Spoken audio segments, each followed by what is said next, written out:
Mesela Nurbek abi. Acak ayda var, acak ayda. Bir yere gel Nurbek, kamazga gel, kamazga. Ya çoğlar çapkıla. Gitti ulan kusuya gitti. Gelişi bir kozu. Gelişi bir kozu. Yeme Kuba. Hadi portayı kapar koyup gelin. Maşallah Nurbek Palvan. Oo, gelişi bir kozu. Kozu lazım, kozu.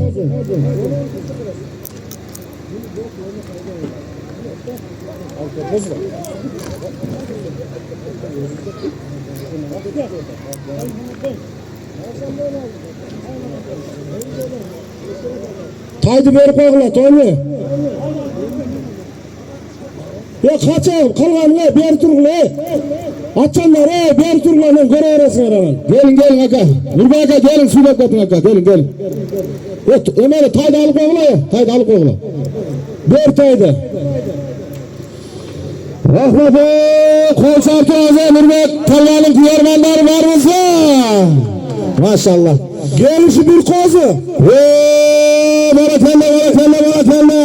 Tony. Nurbek Palvan anamazı Nurbek Palvan. Münabinin kanaman yaktın. 34. sorunu. Bir tayga taşlanan Palvan. Noken rayonu. Vergeş Ali Faylok Bette araştı.